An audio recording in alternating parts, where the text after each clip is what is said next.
siin on meie põhiline mänguväljak. Siin kõrval on mingi maja. Ja siin on nagu mingi teine pool aiast, mis ei ole mänguväljak. Nii, teeme siit väikse tiiru. Lilled, roosid, sidrunipuu, roos. Hugole, tšau. Lind lendas ära. Miks ma siia tegelikult tulin, oli see, et ma tahtsin näha, kui kõrgele see värk läheb üldse. Oi, võtsin maast sidruni ja see on apelsin. Ja see on katkine.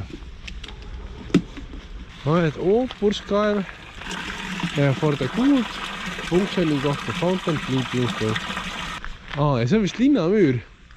Nüüd põhimõtteliselt, vana jalgratas, katkine jalgratas.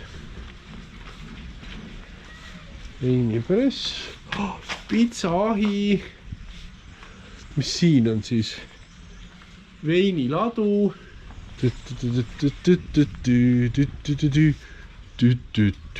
Siin on siis veinipood. Saag. Siit ei saa üles. Siin on mingi maja. Tööliste majad. Nerp läheb edasi. Kuule, see on ju Kreeka pähkel või?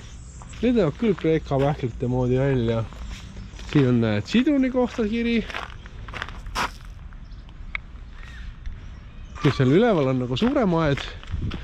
See peaks olema 24 Mountain Cherry kirsid. See on kirsipuu. Näed, siin pole veel hanami aeg käes. Sellepärast on see, ootame, mis seal on. Seal oli meie laste mänguväljak. Vaatame, kas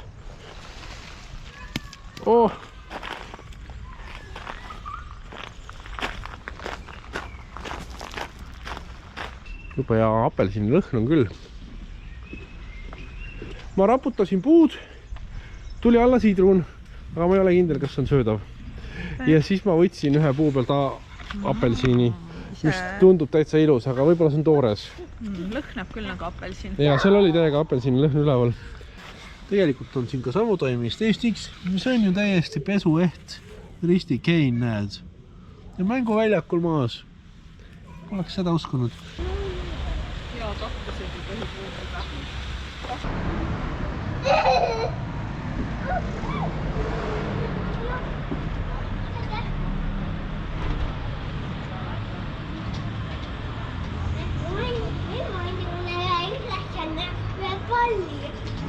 Siin on ka näha, mis minul nagu Itaaliat ja Sorrentot ja Napolit meenutama kindlasti jääb, on see pesukuivatuse värk.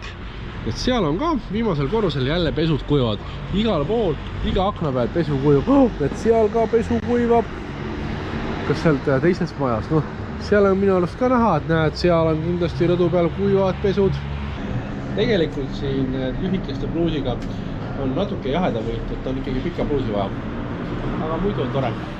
Kui me Hispaanias käisime, me panime tähele, et inglise keelt ei osatud üldse. Isegi immigrandid ei osanud inglise keelt, kõik rääkisid ainult hispaania keeles. Ja kuigi me olime turismipiirkonnas, aga siin on ka turismipiirkond, aga siin kõik oskavad inglise keelt. Kui sa küsid neid tellimust poes inglise keeles, nad saavad aru palju paremini kui Hispaanias. Seal Kanaari saartel ikkagi ei saa midagi nad aru. Peaga õues.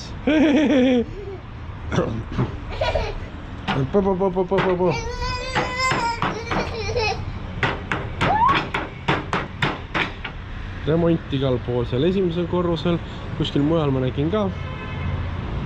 Jälle ehitus. Mul on tunne, et siin on niimoodi, et praegu on selline kevadkoristusaeg, kus siin on hästi palju korterid, on arvatavasti sellised suvituskorterid, kus inimesed käivad ainult suvel. Ja nüüd on siis, lastakse teha remonti ennem seda, kui nad kuu-2 pärast sisse kolivad. Sest praegu kui ringi vaadata, siis osad aknad on täiesti kinni pandud. Et need pooled korterid on niimoodi kinni pandud klappidega, mis siis minule ütleb, et seal ei ole kedagi. Sellised suurte ratastega rattaid on hästi palju. Käisime kõik kesklinna poed läbi, kus peaks marke müüdama. Need on ainult 2 poodi, terves linnas, eks ju. Ja siis mõlemad on kinni. Kes see teeb niimoodi? Kuskil ei ole kirjas, miks on kinni, kaua nad on kinni on. Enda arvamus on see, et ju neil on siis siesta praegu. Aga noh, ikkagi võiks olla kirjas, mis kellani siesta kestab või kellast nad uuesti lahti tehakse või no midagi siukest. Sorrento vanalinna peatänav kell 6 õhtul. Ikka on natuke inimesi.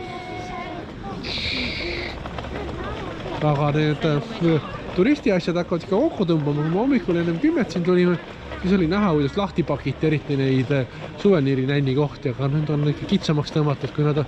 Siin on iga nurga pealt taksofonid ja need tunduvad nagu töökorrad ka võrreldes sellega, mis Tenerifes oli. Et signaal on olemas, siin on kaardikoht olemas.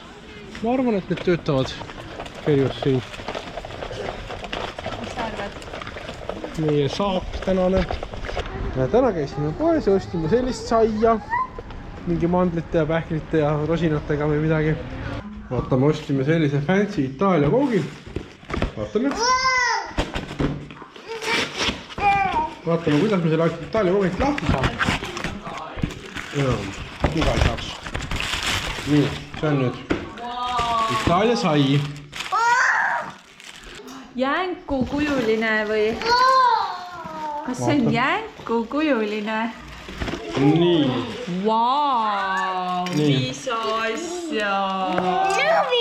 Oota, ma lõikan selle pooleks. Ma võtsin noa, et lihtsalt julmalt pooleks lõigata. Esimene saiatükk. Ma proovin siis ampsu.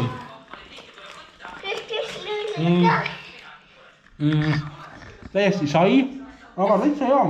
Palju parem kui see Ma tahan ka. Tahad sa sama? Ma tahan oma tükki, palun. Palju parem kui see stollen, mis Tartus ükskord meil oli. Seal oli nagu kuivanud käkk. Okei, aitäh. Ma olen Huugale ka. Ei taha või? Aga Ludi tahab ikka. Vau. Täitsa hea.